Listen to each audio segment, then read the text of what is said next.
Hey there, folks. Welcome to our cozy nook of tales and adventures. Today, like every episode, we're unlocking the doors of imagination to explore new worlds, meet fascinating characters, and experience unique emotions. I promise to take you on an unforgettable journey through the power of words. So get comfy, grab your favorite drink, snuggle into that perfect spot, and get ready to lose yourself in a new story. Leave the outside world behind for a while and dive with me into the depths of storytelling. If you enjoy our content and want to support the channel, consider hitting the subscribe button and giving the video a thumbs up. Now, without further ado, let's dive into today's story. Blood dripped from Embla Stonefist's palm onto the sacred mirror of star glass. 3 perfect crimson droplets falling through centuries of tradition. The vast ceremony hall of Cara Dum, carved from the living heart of the mountain, fell silent as thousands of dwarven eyes watched their princess complete the ancient ritual of ascension. Embla's broad shoulders were draped with a mantle of mithril chainmail, though she stood shorter than most dwarven women, a source of whispered mockery throughout her life. When her blood touched the mirror's surface, instead of sinking into the stone, as tradition dictated, it danced across the polished black surface, forming luminous runes that pulsed with sapphire light. A light that suddenly leapt from the mirror to her fingertips, wreathing her hands in arcane energy, magic, elven magic, heresy of the highest order among the dwarven clans. A collective gasp echoed through the hall, rebounding from stone pillars carved with the histories of 100 generations. King Thordak, Embla's father, rose from his throne of hammered gold and granite, his face ashen beneath his flame-red beard. "Sorcery!" whispered someone from the noble houses, the words spreading like fire through dry kindling. "Corruption!" Embla stared at her hands in horror as the magic flowed unbidden through her veins, illuminating her skin from within like a lantern of flesh and bone. Far to the east, beyond the Razorback Mountains and across the Whispering Plains, young Aranor knelt in the ancient library of Lumen Forest. Thousands of scrolls surrounded him, their parchment yellowed with age, stored in honeycomb shelves that spiraled upward through the hollow heart of a living tree so vast that its upper branches vanished into perpetual mist. As junior archivist to the Elven Council, he had been tasked with cataloguing forgotten prophecies, a punishment for questioning the wisdom of isolating their realm from the outside world. His fingers, pale and slender as all high elves, traced the faded script of a scroll so ancient it threatened to crumble at his touch. The Elderwood parchment contained a prophecy he had discovered 3 times now, hidden in different texts, always incomplete. When the blood divided awakens, twin guardians shall stand between worlds. Mountain's strength and Starlight's wisdom must forge as one, else Morgul the Devourer shall rise again. The rest was always missing, as if deliberately removed. Aranor had brought this curiosity to Master Archivist Celendriel, only to be assigned even more menial tasks, a clear warning to abandon this line of inquiry. Yet something about the prophecy called to him, like a half-remembered song from childhood. As he carefully rolled the scroll, intending to return it to its dusty alcove, a pulse of blue light flashed through the library, causing the eternal lamps to flicker. The scroll in his hands suddenly glowed with the same light, additional words appearing on the parchment as if written by an invisible hand. The time of awakening is now. The bloodbound must be found. Embla fled through secret passages known only to the royal line, the shouted accusations of the ceremonial gathering fading behind her. For a dwarven princess to manifest elven magic was worse than treason. It was an abomination that violated the natural order. The punishment would be entombment alive within the stone, a fate her own grandfather had ordered for the last dwarf found practicing arcane arts. She emerged from a hidden doorway high on the mountainside, the cool night air filling her lungs as she gazed at the vastness of the world beyond Khara-Dûm. Behind her, alarm horns echoed through the mountain halls, their deep tones carrying across the valley. Her hands still glimmered with fading magic, the ancient runes that had appeared now etched into her skin like luminous tattoos. What curse had befallen her? What taint ran in her blood? With no time to ponder, she shouldered the travel pack she had hastily filled and began the treacherous descent. A life in exile awaited, if she could escape the hunters who would surely follow. Aranor stood before the Elven High Council, his ceremonial robes of office feeling suddenly constricting as 7 pairs of ancient eyes regarded him with expressions ranging from skepticism to outright hostility. "You request permission to leave our realm," intoned High Councillor Eliara, her voice like wind through summer leaves, based on nothing more than recurring phrases in ancient texts and a supposed magical manifestation that only you witnessed. "Not just phrases, High Councillor," Aranor replied, fighting to keep his voice steady. "A prophecy about Morgul the Devourer, the same entity our histories record as nearly destroying the known world during the Age of Shadow. Tales to frighten children," dismissed Councillor Thalon with a wave of his bejeweled hand. "Morgul is myth, not history." "Then why," Aranor persisted, "do we maintain the eternal watch along the boundary of night? Why do our most sacred rituals still invoke protection against the Devourer's return?" An uncomfortable silence followed his questions. Finally, Eliara spoke again, her tone measured but cold. "Your request is denied, Archivist. The borders remain closed by ancient decree. Return to your duties and speak no more of these." Theories. That night, Aranor slipped through the enchanted boundaries of Lumen Forest with nothing but a pack of essentials and the forbidden scrolls containing the fragmented prophecy. Treason, perhaps, but ignorance in the face of awakening doom seemed the greater crime. Fate, or perhaps something more deliberate, brought them together at the crossroads of twilight, where ancient trading routes between their kingdoms had once flourished before the Great Sundering. Embla, exhausted from days of flight through rugged terrain, her dwarven endurance tested to its limits, stumbled upon the weathered stone markers just as Aranor emerged from the tree line. Their reactions were instantaneous and predictable. The dwarf's hand flew to her warhammer, while the elf nocked an arrow with fluid grace. For a heartbeat, centuries of ingrained hostility held them frozen in mutual threat. Then the ground between them erupted as a massive crystalline shard burst from the earth, pulsing with the same blue light that had marked both their recent experiences. Within its faceted surface, images formed, dwarven runes interwoven with elven script, telling a story neither had been taught.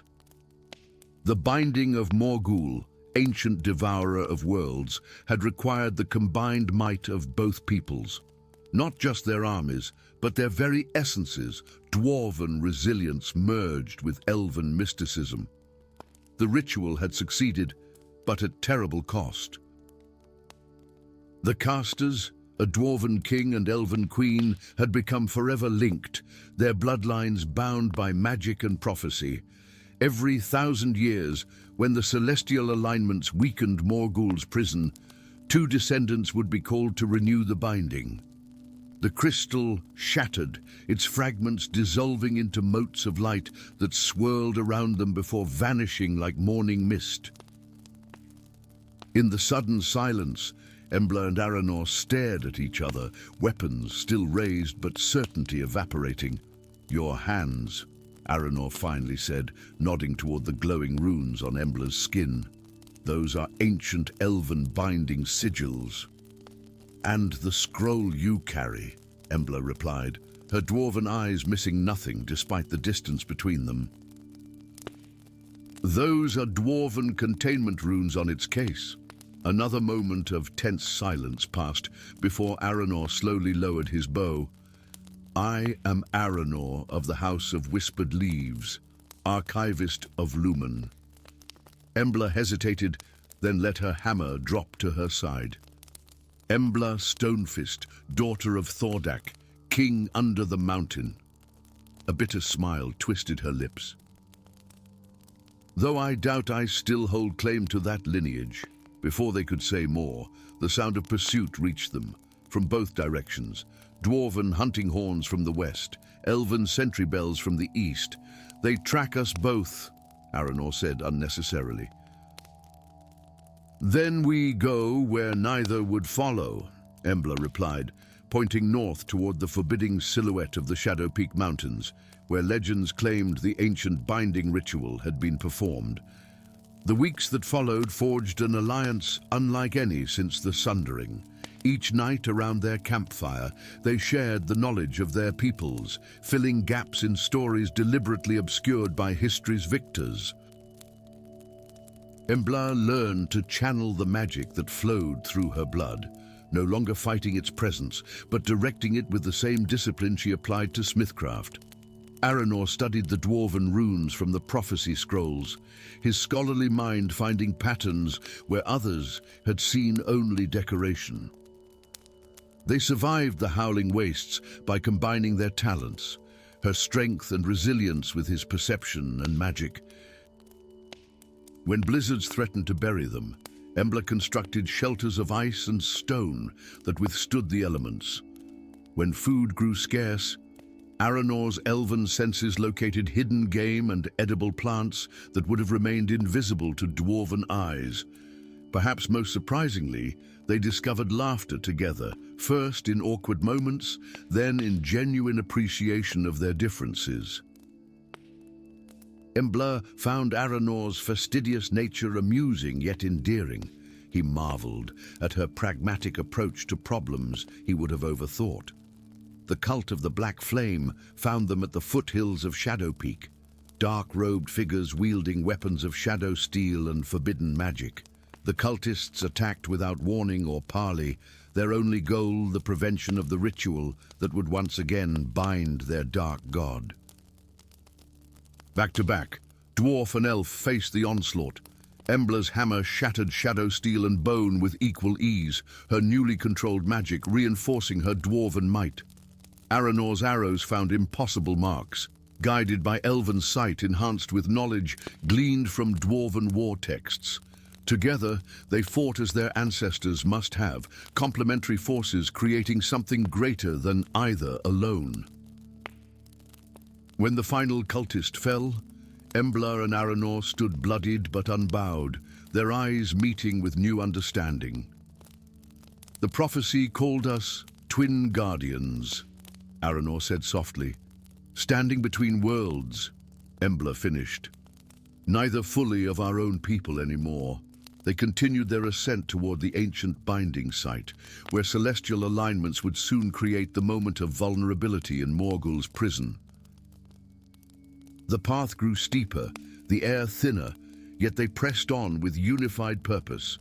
At the summit, they found a circular platform of stone and crystal, weathered by millennia, but still humming with dormant power. At its center stood two thrones, one carved from mountain stone, one grown from living wood. Between them, a basin waited for the blood of the chosen.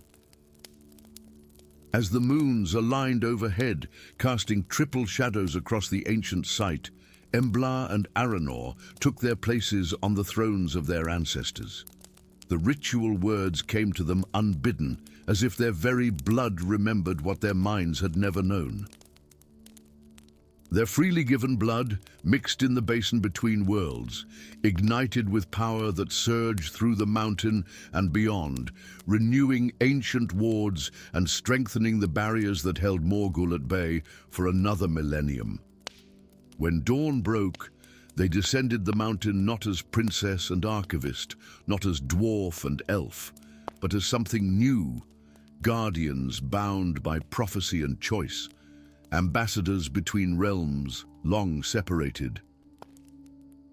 They would be welcomed in neither homeland, yet both would need them in the times ahead, for the prophecy had revealed one final truth. The binding was temporary, growing weaker with each renewal. One day, Morgul would break free, unless dwarf and elf could remember how to stand together, not just in desperate moments, but in the long peace between crises. That work, the healing of ancient wounds between their peoples, would be their true legacy, far beyond the blood of prophecy that had brought them together. Story 2. The mountains of Azuril wept molten tears the night the ancient seals broke, deep within forgotten caverns, where the boundaries between worlds had been reinforced with runes carved by the first dwarf kings and enchanted by elven high mages. Something stirred from slumber. Crystalline formations that had glowed with protective light for millennia suddenly darkened, their power extinguished like candles before a gale. The earth trembled, not with the familiar rhythm of the forge hammers of Khazad-mor, but with the awakening heartbeat of a creature older than memory. The shadow worm had returned. Prince Thalen felt it first, a discordant note in the symphony of magic that flowed through the silverleaf forest. He stood upon the highest balcony of the elven citadel Elendris, its graceful spires seeming to capture starlight and weave it into physical form. 300 years of exile had not diminished his connection to these lands, though the elven court had long since forbidden the speaking of his name. His silver eyes narrowed as he gazed toward the distant mountains that marked the boundary between elven and dwarven territories. Ancient enemies, ancient neighbors, are now perhaps sharing an ancient doom. It has begun, he whispered to the night wind, his fingers unconsciously tracing the scar that ran from temple to jaw, the mark of his banishment for daring to advocate peace with the mountain folk. Far below the surface, in the heart of the dwarven kingdom, Moira Granite Fist removed her smith's apron and extinguished her forge for the first time in 7 days. The masterwork war axe she had been crafting would remain unfinished. Something more urgent called to her, a tremor in the stone that spoke of danger no dwarf had faced in living memory. Unlike her kin, whose beards hung long and proud, Moira kept hers cropped close to her face, revealing the intricate rune tattoos that marked her as both master smith and outcast. Her revolutionary forge techniques, incorporating what some whispered were elven principles, had earned her both unmatched skill and the distrust of traditionalists. She pressed her palm against the living stone of her forge chamber. So, the old stories were true, she murmured, feeling vibrations that carried meaning clearer than any spoken language. The worm awakens. Neither Thalen nor Moira slept that night. By separate paths, he descending from the elven highlands, she ascending from dwarven depths, they journeyed toward a place where legends claimed worlds had once nearly ended. The Valley of Echoes lay precisely between their kingdoms, claimed by neither, visited by few. Ancient standing stones, their original purpose forgotten even by the long-lived elves, formed patterns that only made sense when viewed from impossible heights. Between them grew flowers that bloomed nowhere else in the known world, twilight bells, whose silver-blue petals captured the exact color of the moment between day and night. Thalen arrived first, moving with the silent grace natural to his kind. His travel garments, though worn from his wandering years, still bore the subtle patterns that marked royal elven craftsmanship. At his hip hung a blade of curious design, neither fully elven nor entirely foreign, a hybrid creation like the philosophy that had cost him his birthright. He sensed Moira's approach before he saw her, the rhythmic determination of dwarven footsteps unmistakable to ears trained in the wilderness. His hand moved to his sword hilt, centuries of ingrained caution overriding his more progressive ideals. She emerged from between ancient stones, shorter than an elf, but carrying herself with unmistakable dignity. Her armor, a masterwork of articulated metal that would have weighed down a human knight, seemed nearly weightless on her sturdy frame. The warhammer slung across her back glowed faintly with runes that hummed with contained power. Their eyes met across the valley floor. Neither spoke immediately, each measuring the other against stories told since childhood about their enemy races. "You felt it too," Thalen finally said, breaking protocol by addressing a stranger without formal introduction, a significant breach of elven etiquette. Moira nodded once, equally direct in a way that would have scandalized the dwarven court. The worm of shadow stirs beneath Azuril. The stone itself cries out in warning. "I am Prince Thalen of the Silverleaf," she interrupted. "Even in Khazad Moor, we heard of the elf prince who preferred peace to protocol. I am Moira Granite Fist, Master Smith of the Seventh Circle." A ghost of a smile touched Thalen's lips. "Even in exile, I heard of the dwarf smith, whose techniques were too progressive for tradition." Their unlikely alliance began with that moment of mutual recognition, outsiders to their own kind, united by a threat that transcended ancient grudges. They traveled together to the Forbidden Archives, a neutral repository of knowledge established during the last great alliance between their peoples, so long ago that most believed it mythical. Hidden within a mountain that was not a mountain, a colossal tree petrified into stone while maintaining its internal structure, the archives contained wisdom both peoples had agreed was too dangerous to keep separately. Among dust-covered scrolls and crystal memory stones, they discovered the truth of the shadow worm, a being of pure darkness that fed on hatred and conflict, sealed away eons ago by a combined effort of the most powerful elven mages and dwarven runesmiths. The magic had required both traditions to succeed. The forging of a legendary weapon, the Twilight Blade, had demanded both elven enchantment and dwarven metallurgy. The seals were designed to last 10,000 years, Thalen said, translating the ancient elven script while Moira deciphered accompanying dwarven runes. "It's been barely 8,000, Moira noted, her blunt fingers tracing symbols with surprising delicacy. Something or someone has weakened them prematurely. The archives revealed a darker truth. The worm had not chosen this moment by chance.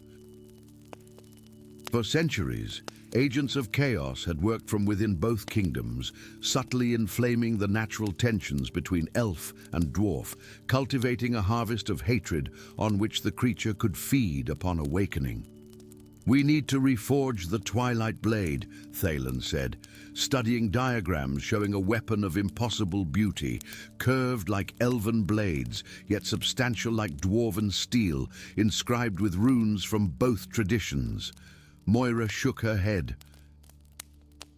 "The original forge was destroyed after the blade's creation, precisely to prevent such power from being recreated." "Then we build a new one," Thalen replied, the edge in his voice matching the determination in her eyes. "Between us, we possess the knowledge of both traditions." They journeyed deeper into the Azuril range, where veins of star metal, ore from fallen celestial bodies, ran close to the surface. With each passing day, signs of the worm's influence grew more evident. Wildlife fled from unseen threats. Vegetation withered despite the season. Streams ran with water that, while not poisoned, tasted of despair. In the shadow of the highest peak, they established their camp. Moira constructed a forge, unlike any seen in 1,000 years, combining dwarven efficiency with elven harmony. Thaylen gathered rare materials, moon silver from elven groves, dragonfire crystals from volcanic depths that would be needed for the enchantments. They worked tirelessly, each teaching the other secrets their respective peoples had guarded jealously. Moira learned elven metallurgical enchantments that made metal sing with inner music. Thaylon studied dwarven rune-forging techniques that bound intention into physical form. When scouts from both kingdoms eventually discovered their location, drawn by unusual energies and missing royalty, the elven and dwarven contingents found not conspirators or traitors, but a workshop where the boundaries between their cultures had already begun to blur. Queen Aelinor of the Silverleaf realm arrived first, her entourage maintaining a careful distance from the forge. Her ageless face betrayed no emotion as she regarded her banished son, though the slight tremor in her hands spoke volumes to those who knew how to read such signs. "You consort with mountain dwellers now?" she asked, her melodic voice carrying across the clearing. Before Thaylon could answer, King Thorgrim of Khazad-mor emerged from the opposite direction, his massive war axe gleaming in the sunlight, his iron-grey beard bristling with contained fury. "Granite Fist," he growled, "you share our secrets with tree singers." The monarch's guards tensed, hands moving to weapons with the fluid grace of trained warriors. Centuries of mistrust crystallized in that moment, poised at the precipice of violence. Then the mountain shook.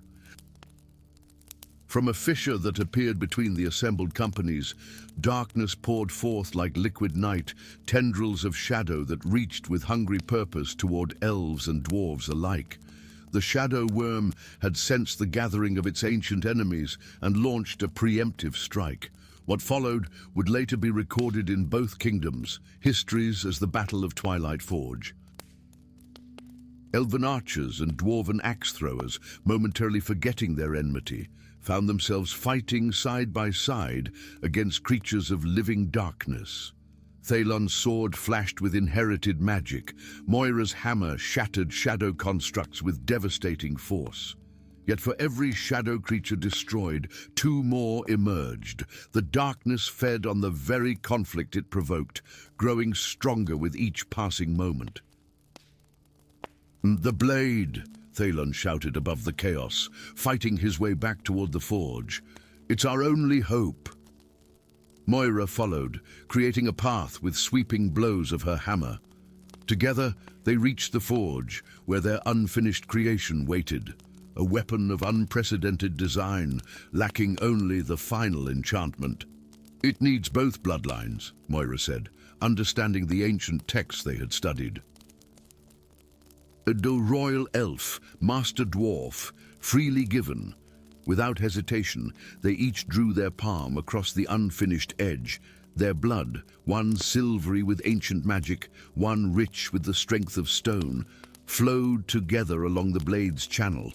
The metal drank deeply, its surface transforming from grey to silver to a blue as deep as twilight sky, inscribed runes igniting within a fire. When they raised the completed twilight blade, it hummed with power that resonated through both their bodies, neither fully elven nor dwarven, but something new and unified. Together, they turned toward the heart of darkness that now coalesced into a serpentine form of immense proportions. The shadow worm reared before them, its eyes voids of absolute emptiness, its voice a discordant whisper that somehow reached every mind present.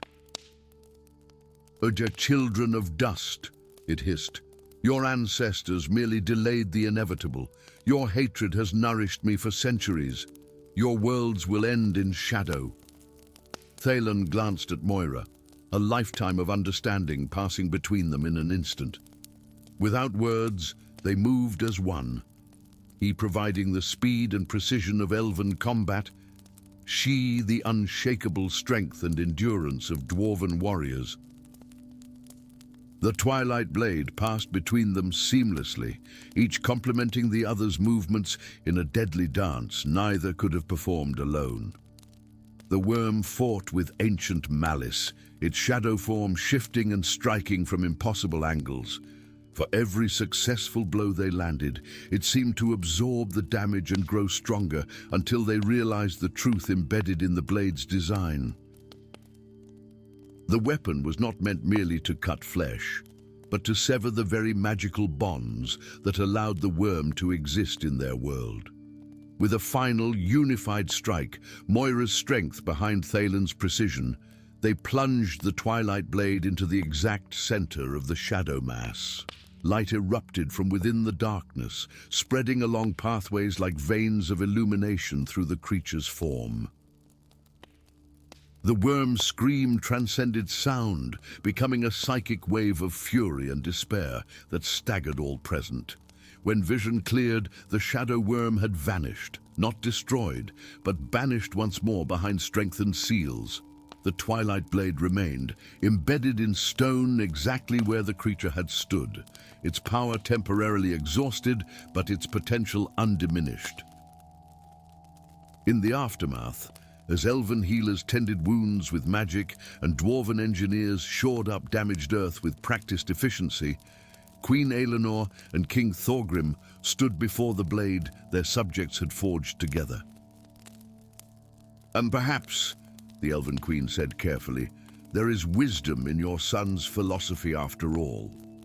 Your smith daughter has created something my craftmasters will study for generations," the Dwarven King acknowledged with grudging respect. Thalen and Moira exchanged glances, hiding their smiles. The blade they had forged would stand as a monument and a warning, but the true legacy of their partnership would be the first tentative steps toward healing the ancient divide between their peoples. For they had learned what the worm feared most, not elven magic or dwarven might alone, but the unprecedented power created when ancient enemies became unlikely allies. Story 3. Lightning split the sky above the Twin Kingdoms on the night the impossible occurred. In Silvermoon, where the elven spires pierced the heavens like crystalline dreams made manifest, and in Iron Deep, where dwarven halls carved into mountain hearts echoed with the songs of ancient stone, alarms rang simultaneously through halls that hadn't known true danger for centuries. The crown of the Nine Realms, or rather its two halves, had vanished, stolen from the most secure vaults of both realms on the same moonless night. The lunar crescent, guarded by 7 enchanted locks and 20 of the finest elven spellblades, had disappeared without a single alarm triggered or ward disturbed. The mountain star, encased in dwarven vault steel and protected by mechanical traps of incomprehensible complexity, had likewise vanished, leaving not so much as a fingerprint or disturbed dust mote. In the aftermath, accusations flew like poisoned arrows across the borderlands. Ancient suspicions, never truly buried despite millennia of cold peace, resurfaced with venomous intensity. Lyra Silverleaf stood before the Elven High Council, her silver-white hair cascading down the back of her ceremonial armor like moonlight given form. As heir to the throne of Silvermoon and master archer of the Stellar Guard, she had never failed in a mission. Her keen eyes, which could spot a sparrow's wingbeat at 1,000 paces, now fixed upon the Elven Queen, her mother, with unwavering resolve. "I will recover the lunar crescent," she vowed, her melodic voice carrying to every corner of the vast chamber. "And discover whether the mountain dwellers are responsible for this sacrilege." The Queen's ancient eyes, which had witnessed the rise and fall of human empires like passing seasons, betrayed a flicker of concern. "Be wary, daughter. After 3,000 years, I have learned that when impossible events occur simultaneously, invisible hands often guide them toward purposes we cannot yet see. Across the great divide of mountain and forest, deep within the stone halls of Iron Deep, Prince Grimr Truehammer knelt before his father, the Dwarven king. Grimir's beard, braided with golden rings marking his accomplishments in both forge and battle, swept the polished floor as he bowed his head. "By hammer and anvil, I swear to retrieve the mountain star," he declared, his voice resonating with the deep timbre that marked the royal bloodline. "The elves have always coveted our half of the crown. This theft reeks of their forest magic." The king stroked his silver-streaked beard thoughtfully. "Perhaps. Yet remember the old saying, my son, when the obvious answer glitters before you, look instead to the shadows where true threats lurk." With these cryptic warnings, both heirs departed their respective kingdoms, each carrying half of an ancient map, said to reveal the location of a vault where the crown fragments would be taken, if ever stolen. A contingency planned by the ancients that few now remembered. They met at Dawn's Divide, the narrow valley separating their realms, where ancient oaks from the elven forests stood beside massive boulders fallen from dwarven mountains, a rare place where the two worlds naturally merged. Neither expected to encounter the other, and the initial meeting bristled with hostility. "Stand aside, stone grinder," Lyra commanded, her bow materializing in her hand from seemingly nowhere. An arrow of pure light, nocked and ready. "I pursue elven treasures beyond your concern." Grimr's warhammer, Skullrender, gleamed menacingly in the morning light. "Back to your trees, twig dancer. My quest is for dwarven relics your kind couldn't hope to understand." They might have come to blows then, had a third presence not made itself known. From the shadows between worlds emerged a creature neither had seen before, a shape-shifting horror with too many limbs and eyes like swirling vortices. It attacked with preternatural speed, forcing the rivals to fight back-to-back or perish. Lyra's arrows whistled through the air with impossible precision, striking vital points that momentarily slowed the creature. Grimir's hammer delivered thunderous blows that shattered the earth beneath them when the monster dodged. Only by combining her speed with his power did they finally drive it back into the shadows from whence it came.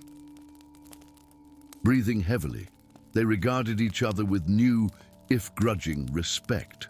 "That was no natural beast," Grimir observed, wiping ichor from his hammer.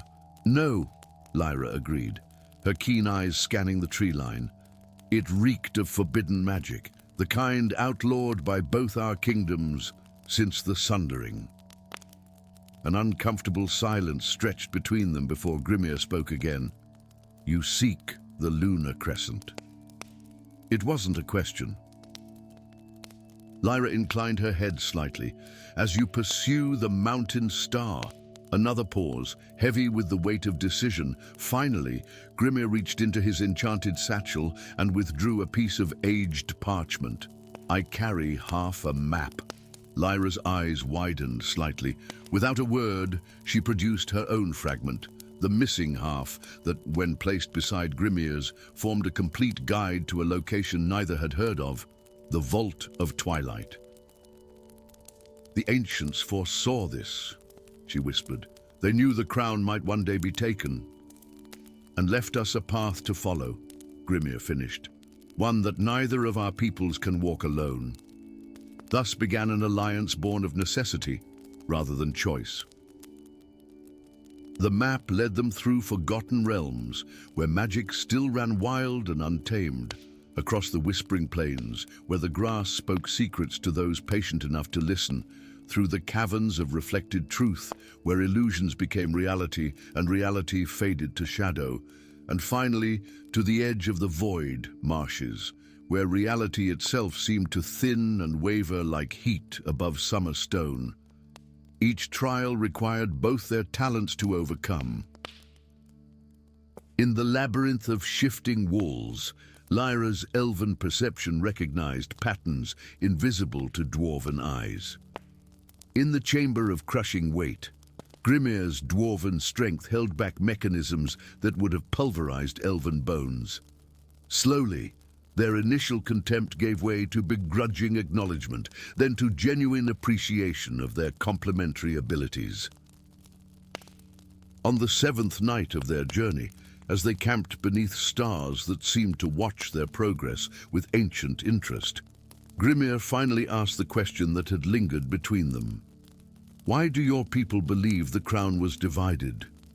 Lyra gazed into the dancing flames of their campfire.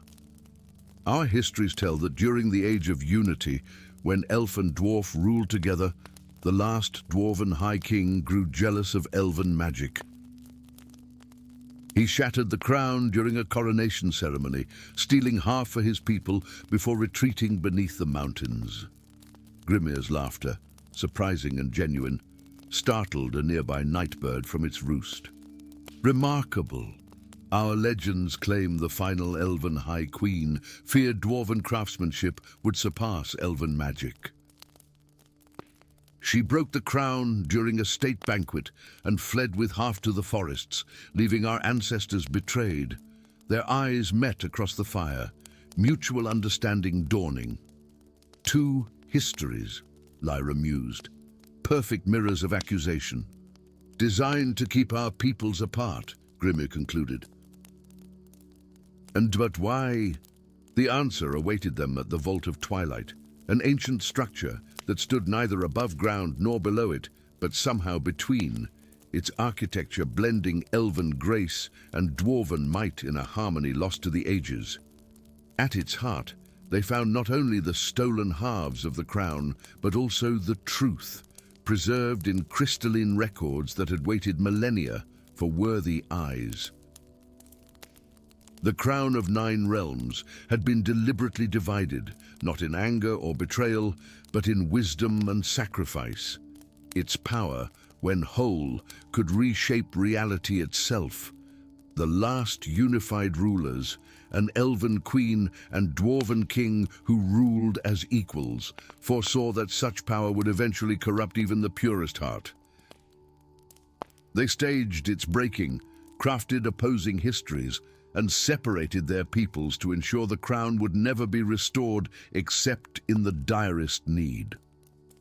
As Lyra and Grimir absorbed this revelation, a slow applause echoed through the vault. From the shadows emerged a figure in twilight robes, face concealed by a hood of deepest midnight. "Well done, heirs of the divided thrones."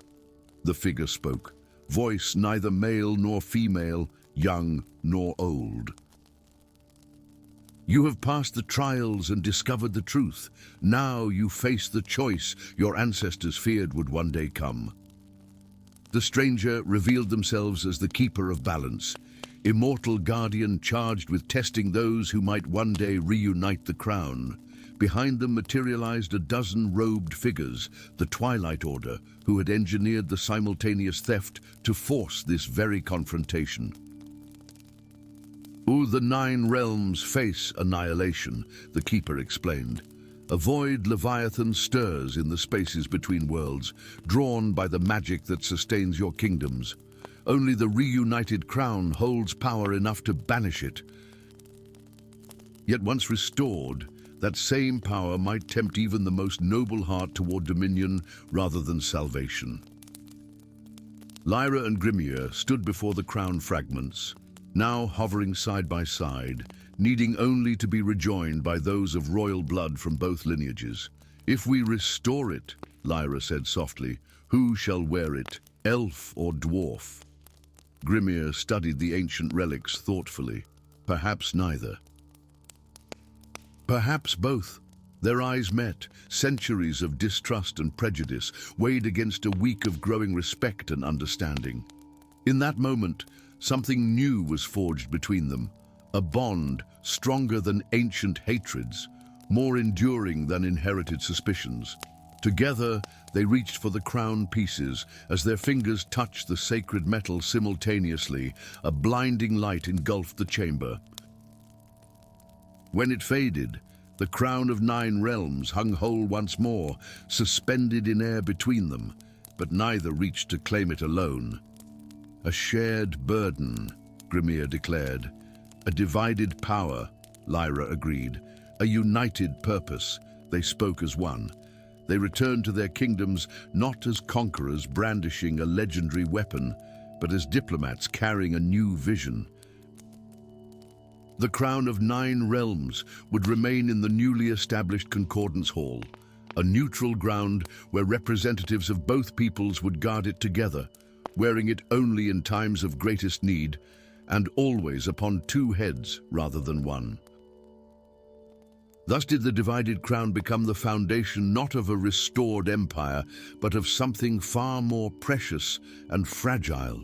A renewed understanding between ancient peoples who discovered that their greatest strength lay not in what separated them, but in what they could accomplish together. Story 4. The once verdant leaves of Lothlorien turned to ash upon the wind, crumbling like ancient parchment at the slightest touch. What had begun at the borders now crept inexorably toward the heart of the elven realm, a creeping death that defied the immortality of the elves themselves. Beneath the majestic boughs of the silverleaf trees, which had witnessed the rise and fall of 1,000 human kingdoms, Princess Ariel watched as another branch withered before her eyes, its luminescent glow fading to dull grey. "How much time remains?" she asked, her voice carrying the musical quality of her people, though now tinged with desperation. The ancient oracle Ethereal stood beside her, his eyes, clouded with the visions of countless futures, fixed upon something beyond the physical realm. "The curse accelerates," he whispered.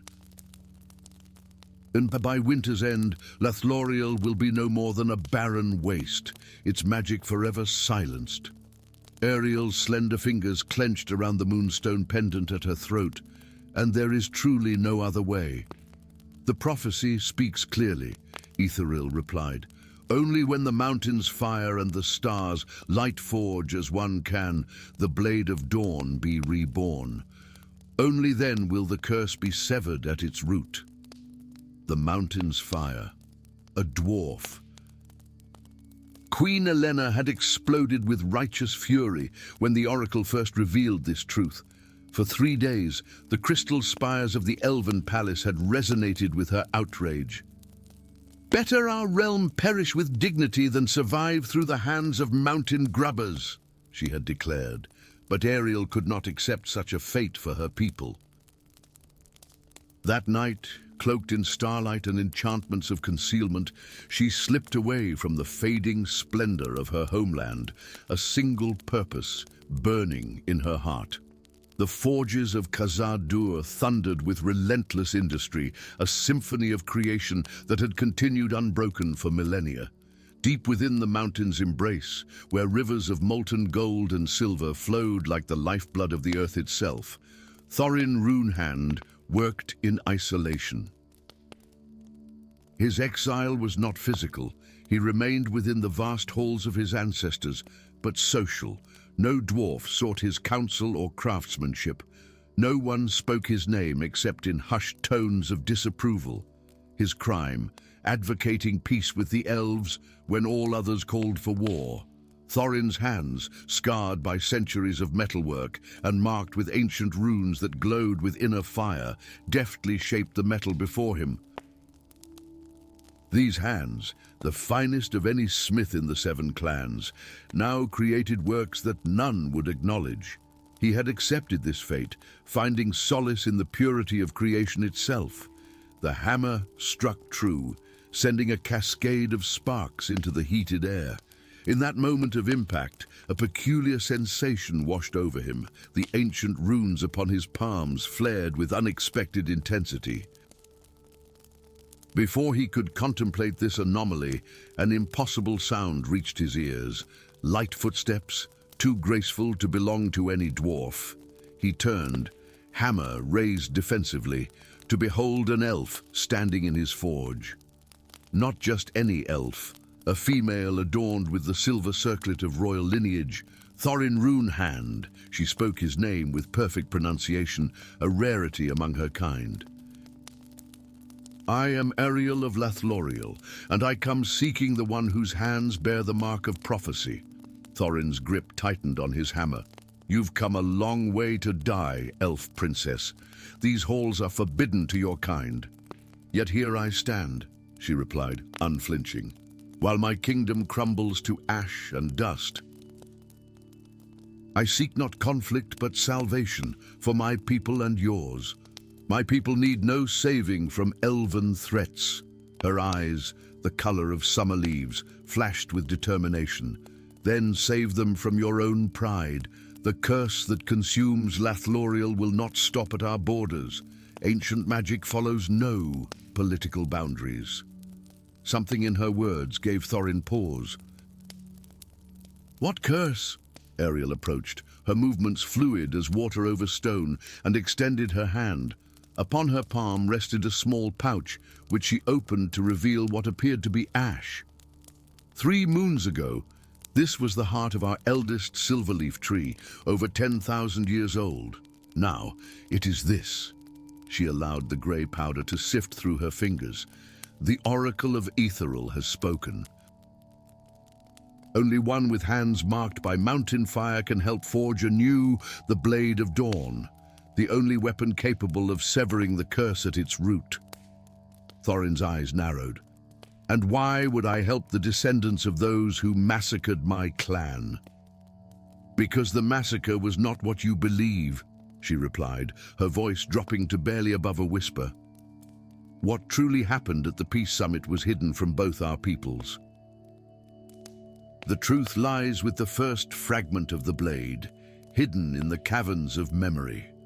Against all reason, Thorin found himself accompanying the elven princess through passages few dwarves remembered. Her knowledge of ancient dwarven lore raised questions he dared not voice, for the answers might shatter convictions he had held for centuries. The caverns of memory lay beneath the eastern slopes, a place where the boundary between past and present grew thin. Here, ancient dwarves had carved a repository of history into living crystal that absorbed events like water into a sponge. As they descended into the glittering darkness, Ariel spoke of Lathloriel's plight, how the curse had begun at the borders, withering ancient trees overnight, turning vibrant glades to ash, silencing the songs of birds and the voices of streams. How elven magic, powerful as it was, merely delayed the inevitable. Our seers traced the curse's origin, she explained, as they navigated a narrow crystal passage. It began the day your clan and my great-grandfather met for the Peace Summit, the day that ended in bloodshed. The day your ancestor betrayed my people and slaughtered 33 dwarven representatives, Thorin growled, the old pain resurfacing. Ariel stopped suddenly, turning to face him. The luminescent crystals cast her features in ethereal light. And that is the tale told to your people, she said softly. Ours speaks of dwarven treachery, of weapons concealed, of an assassination attempt against our king. Lies, Thorin spat. Perhaps, she conceded, or perhaps neither tale holds the full truth. That is why we seek the first fragment here, for crystal cannot lie. They reached a vast chamber where crystal columns rose like frozen waterfalls. At its center stood a pedestal of obsidian, and upon it, gleaming despite centuries of darkness, lay a broken blade, the first fragment of the Sword of Dawn. As Thorin approached, the runes upon his hands pulsed in resonance with the fragment.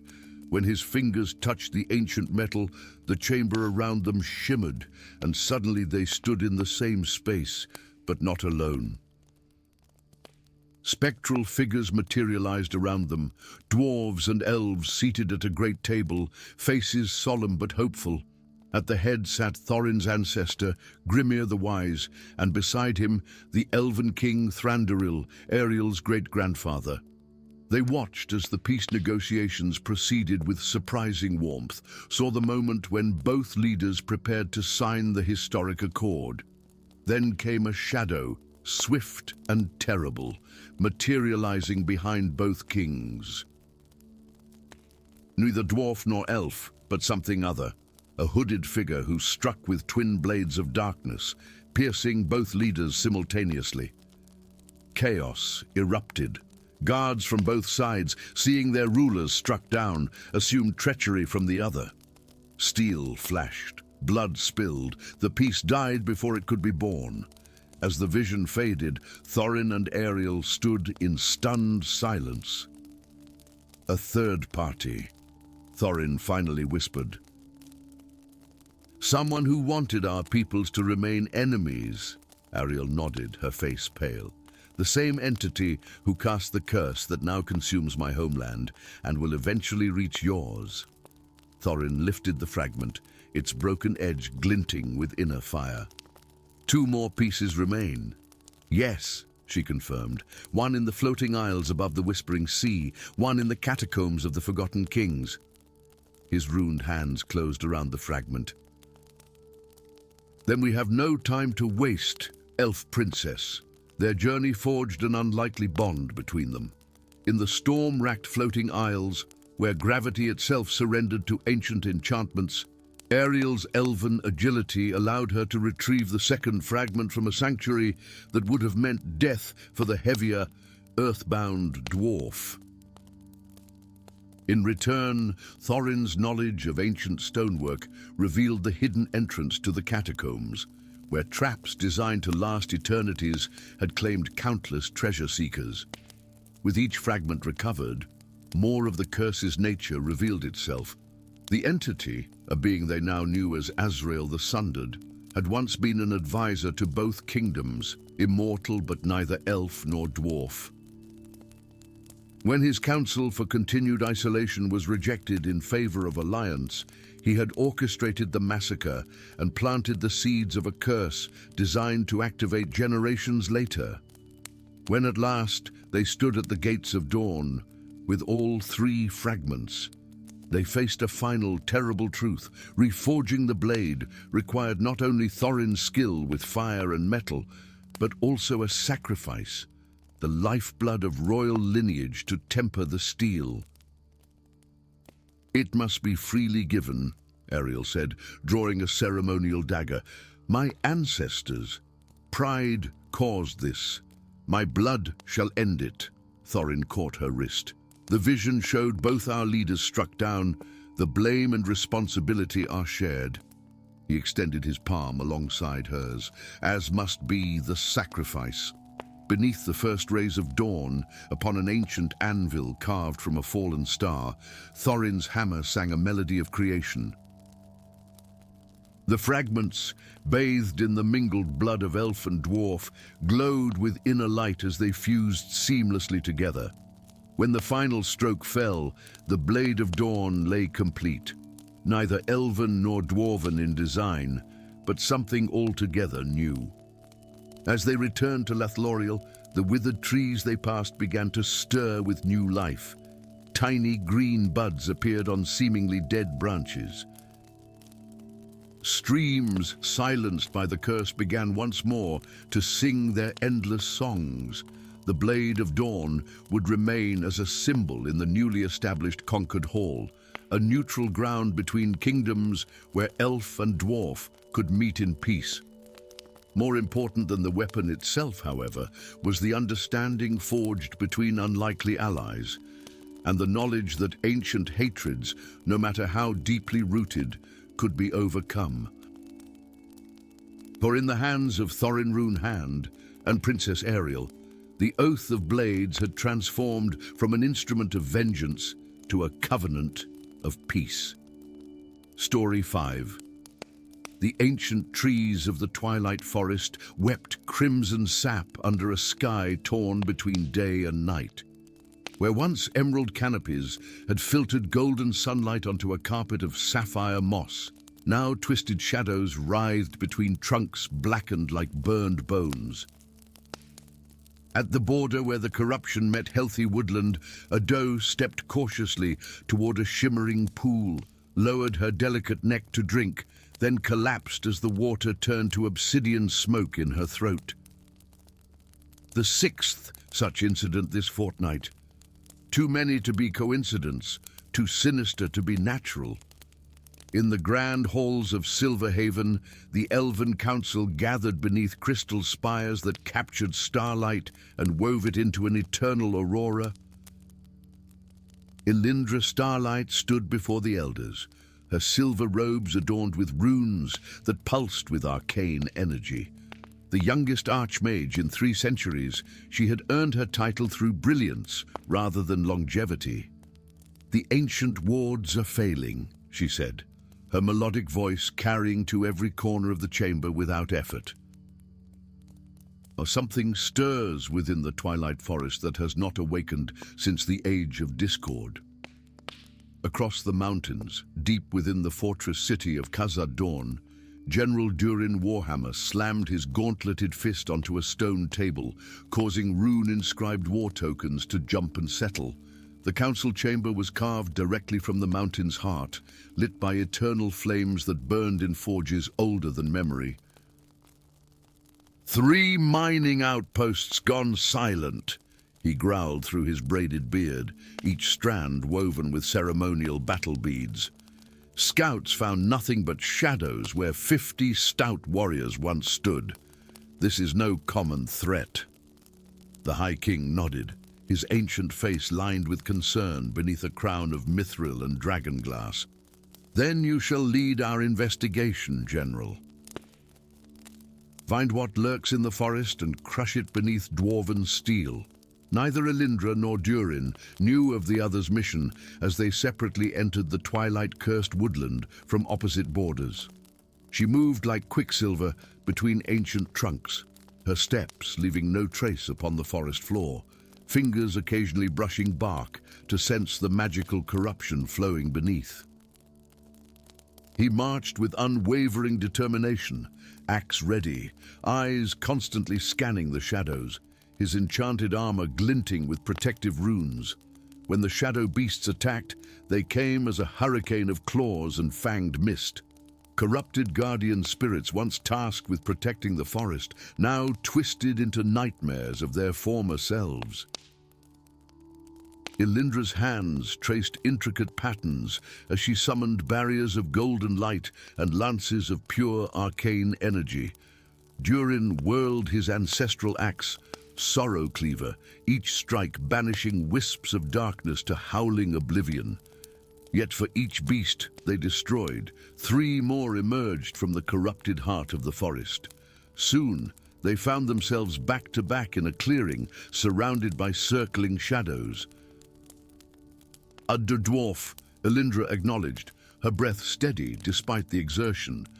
"Elf," Durin returned, shifting his stance to better cover her flank. No further words were needed, as centuries of racial warfare were temporarily set aside in the name of survival. Elindra cast a spell of revealing light that illuminated the creature's vulnerable cores. Durin's axe, now guided by her magic, struck with unerring precision at these weak points. When the last shadow dissolved into whispers, they stood in the sudden silence, reluctantly acknowledging a truth neither wished to face. They needed each other to survive this forest. "You fight adequately for one who has spent millennia with her nose in dusty tomes," Durin said, cleaning shadow ichor from his blade. "And you display surprising finesse for someone whose solution to most problems involves hitting them," Elindra replied, her lips quirking in the ghost of a smile. Their uneasy truce formed, they made camp as twilight deepened into true night.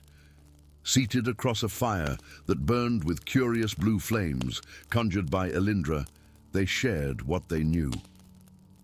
"These creatures are not invaders," she explained, "but corrupted guardians. Ancient spirits bound to protect the forest since the First Age." Durin nodded slowly.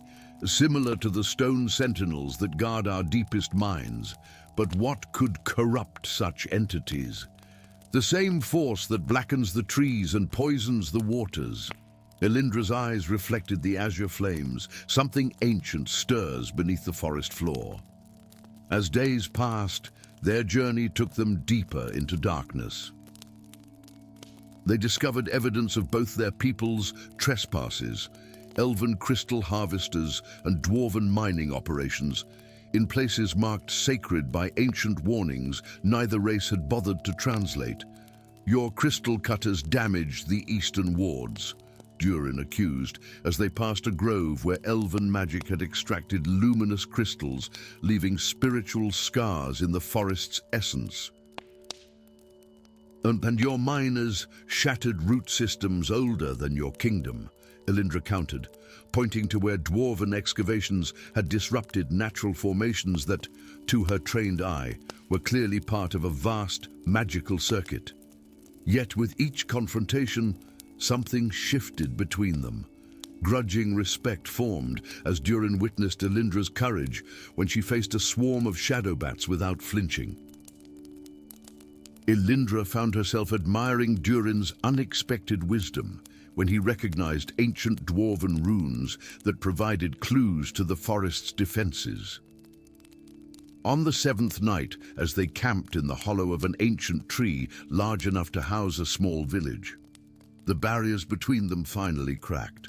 "My father died at the Battle of Silver Creek," Durin said quietly, staring into the fire. An elven spell blade opened him from neck to navel while he tried to negotiate a surrender. Elindra's fingers stilled on the spell tome she had been studying. The commander of that elven contingent was Magister Thalorian, my mentor. She closed the book. "My family lived in the Eastreach settlements until your people's raid burned it to ashes. I was the only survivor." Silence stretched between them, heavy with the weight of generations of hatred. "Yet here we sit," Durin finally said, "sharing fire and purpose. Perhaps that is the forest's final defense," Elindra mused, "forcing cooperation between unlikely allies." The next day brought them to the heart of corruption, a vast clearing where a black obelisk jutted from the earth like a thorn in flesh. Around it, reality itself seemed to warp and distort. "The seal of Noctis," Elindra whispered, recognition dawning in her eyes as she consulted ancient texts preserved in her memory. "The prison of the eternal Dark Lord. Sealed by the combined might of the ancient kingdoms," Durin added, recognizing dwarven craftsmanship in the base of the monolith, "before our peoples forgot how to cooperate." As they approached, the obelisk pulsed with malevolent energy. Shadow creatures emerged by the dozens, more substantial and deadly than any they had yet faced. Behind them, a figure shimmered into existence, neither elf nor dwarf, but something that wore the appearance of both, and neither simultaneously. "The seal weakens," the figure spoke, its voice like stone grinding against metal. "Noctis stirs. Your people's greed has accelerated what would have taken millennia." "Who are you?" Elindra demanded, magic gathering at her fingertips. "I am the Guardian," it replied, "the last of those tasked with maintaining the seal. Now I merely watch it fail." "There must be a way to restore it," Durin insisted, gripping his axe tighter. "There is," the Guardian acknowledged. The seal was forged with the freely given sacrifice of the noblest elf and dwarf of the ancient kingdoms. It can only be restored the same way. Understanding dawned in their eyes simultaneously. The ancient magic required balance, a representative of each race, willingly giving their life force to power the seal. "If Noctis escapes," Elindra said softly, "both our kingdoms will fall." Durin's weathered face hardened with resolve. Then we shall not allow it." They fought their way to the obelisk, moving in perfect harmony now, each anticipating the other's movements. Elindra's spells created openings that Durin's axe exploited. His shield protected her from attacks, while she channeled complex incantations. At the base of the obelisk, bleeding from a dozen wounds, they stood facing each other as the Guardian materialized beside them. "And the ritual requires both sacrifice and trust," it intoned. "Each must place their life in the other's hands." In that moment, looking into each other's eyes, they saw not ancient enemies, but fellow warriors bound by a common purpose greater than themselves. Without words, they clasped hands, her slender fingers entwined with his battle-scarred ones. "For Silverhaven," Elindra whispered. "For Khazad Dawn," Durin replied.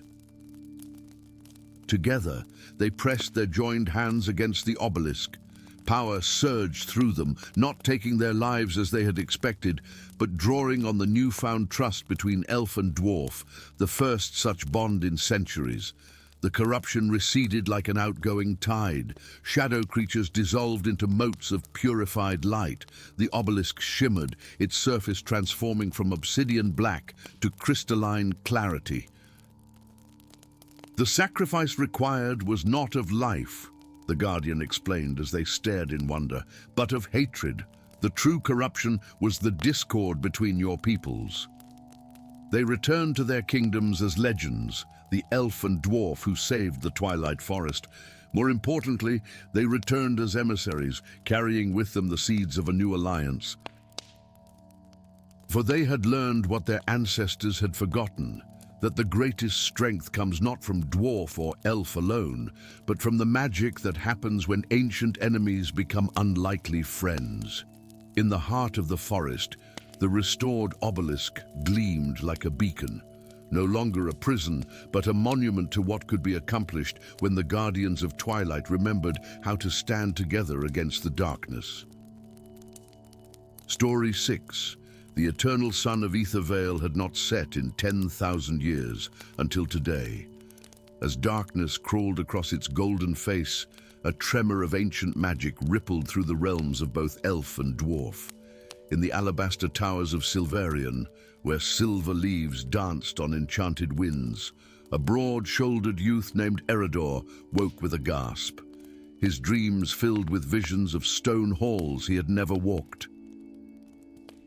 Simultaneously, in the cavernous throne room of Khazad Morul, deep within the Iron Spine Mountains, young Phelan, heir to the dwarven kingdom, found himself clutching the ornate hammer that marked his station as his slender fingers trembled with visions of forests that called to his blood. The eclipse had begun, and with it, destinies centuries in the making started to unravel. Eredor had always been an outsider among the elves of Silverian. Where they were lithe and graceful, he was sturdy and strong. While they communed with ancient trees and wove spells of starlight, his hands found purpose in stone and metal. The elven court tolerated him as a curiosity, the orphan found during the Mistvale massacre 20 years prior, when dwarf and elf blood had mingled in the mists of the border village. "Watch your form, Stonefoot," taunted Thaladriel, the captain of the Silverleaf Guard, as Eredor's practice sword clattered to the ground. "Perhaps if you spent less time at the forge and more time in training, you might someday move with something approaching elvish grace." Eredor bowed his head, hiding the fire in his eyes. "Perhaps, Captain. Or perhaps iron speaks to me in ways that starlight never will." That night, as the darkness of the eclipse deepened, Eredor dreamed again of vast halls carved of living stone, of bearded kings seated upon thrones of gold-veined granite, and of a hammer, the same royal hammer held by the dwarf Prince Phelan in a kingdom he had never seen. "The pillars are failing," whispered a voice in his dream. "Find the other. Return to where it began." Mistvale awaits the divided blood. In the depths of Khazad Morul, Phelan stood before the mirror of ancestors. studying his reflection with growing unease. Despite the enchanted artifacts that had, for 20 years, given him the appearance of dwarven stock, the beard amulet that conjured thick, braided hair upon his chin, and the stature bands that compressed his naturally tall frame, he could see the glamour beginning to fade as the eclipse progressed. "Something troubles you, my son," King Thralin's voice rumbled from the doorway, his crown of mithril and diamond catching the light of crystal lanterns. "Dreams, father," Phelan answered, fingering the royal hammer at his belt. "Gold rune, the symbol of dwarven sovereignty. Dreams of a forest calling to me, and of a tall figure with my face among the elves." Thralin's expression darkened. "The eclipse brings strange magic. Pay it no mind." But as his father departed, Phelan noticed something that sent ice through his veins. The shadow cast by the king upon the wall showed not a dwarf's stocky silhouette, but the tall, elegant outline of an elf. That night, as Phelan slept, the voice came again. "The void grows, the pillars crumble. Find your reflection in enemy lands." Mistvale holds the truth of sundered lineage. The ruins of Mistvale lay in the misty valley between the realms, a testament to ancient hatreds. No elf or dwarf had set foot there since the massacre 2 decades prior.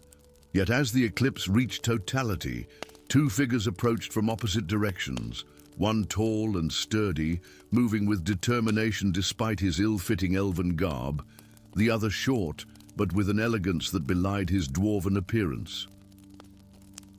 They arrived at the village square simultaneously, each clutching a fragment of the same recurring dream. When their eyes met, the world seemed to hold its breath. "Your," Eredor began. "Me," Phelan finished. The enchantments that had disguised their true natures for 20 years shattered like glass in the presence of their counterpart. Before Eredor stood a dwarf of noble bearing, his beard now genuine and his frame properly stocky. Before Phelan stood an elf of royal lineage, tall and graceful, with eyes that held the light of stars. "We were exchanged," Phelan whispered, the truth dawning with terrible clarity. "I am elven born, you are dwarf kind." Eredor nodded slowly. "Born in blood and chaos, taken to foreign lands, raised as strangers in our own skin." As they stood in stunned silence, the ground beneath them trembled. The mists parted to reveal what had been hidden for centuries. A great stone circle at Mistvale's heart, with 7 towering monoliths reaching toward the darkened sky. The pillars of balance, ancient safeguards against primordial darkness, now cracked and failing. At last, the heirs converge, came a voice from the shadows. A figure emerged, neither elf nor dwarf, but something older. His skin bore the patterns of stars, and his eyes reflected absolute void. "I am Zephyrian, last keeper of the truth. For too long have the weavers of the void worked to ensure this day, when the pillars would fail and eternal night would claim the realms." The stranger gestured to the monoliths. "Long ago, when elf and dwarf lived as one people, 7 pillars were raised to bind the void and keep darkness at bay. But the weavers sowed discord, divided the races, weakened the magic that sustained the pillars. The massacre at Mistvale was their final stroke, eliminating the last village where dwarf and elf still lived together in harmony. And we were taken," Eredor said, "to ensure neither kingdom would discover the truth. Yet here you stand, dwarf-born Eredor, raised among elves, with hands that shape metal as if born to it, and elf-born Phelan, raised among dwarves, with eyes that see the patterns of starlight even in deepest stone." Zephyrian pointed to the eclipsed sun. "The darkness comes not because the pillars fail, but the pillars fail because the divided blood of the realms has forgotten how to flow as one." In the days that followed, Eredor and Phelan revealed their true identities to their kingdoms. The revelation was met with shock, disbelief, and in many quarters, outright rejection. King Threlin refused to acknowledge that his cherished heir was elven-born, while the Elven High Council declared Eredor an impostor despite the royal birthmark upon his shoulder. Yet among the outcasts of both societies, the dwarves who dared appreciate beauty beyond precious metals, the elves who found wisdom in stone as well as stars, Eredor and Phelan found followers willing to believe in a shared destiny. They established a camp at Mistvale around the failing pillars. Eredor, with his dwarven affinity for crafting enhanced by elven education, began forging connective runes to bind the cracking monoliths.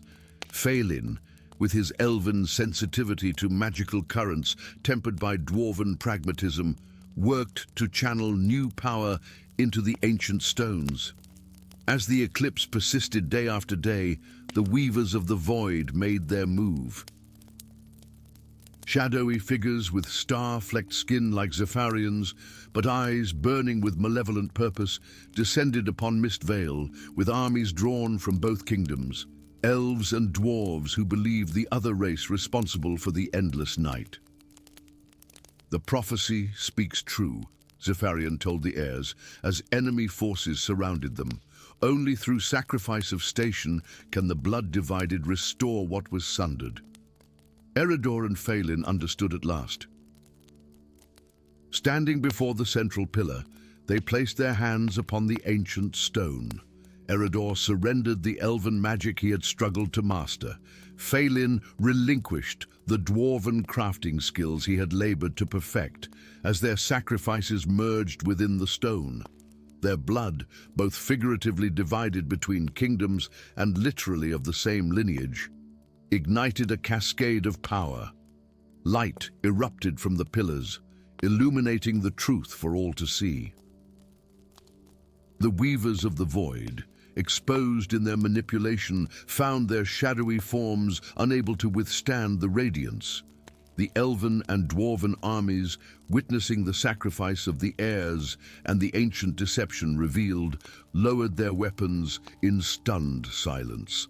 As the eclipse finally ended and sunlight returned to Aethervale, Eredor and Phelan stood transformed, neither fully elf nor fully dwarf, but something new. The royal birthright they had each discovered was now tempered by understanding that transcended either kingdom. "We are neither rulers of stone nor masters of stars," Eredor proclaimed to the assembled forces. "We are heirs of silence no longer, but voices of a shared future." Phelan nodded, extending hands to representatives of both peoples. "The pillars stand renewed, but they are merely stone without the unity they represent." Elf and dwarf, star and stone, different verses of the same ancient song. In the years that followed, Mistvale rose from ruins to become a city unlike any other, towers of living wood wrapped around pillars of sculpted stone, elven magic harmonizing with dwarven craft.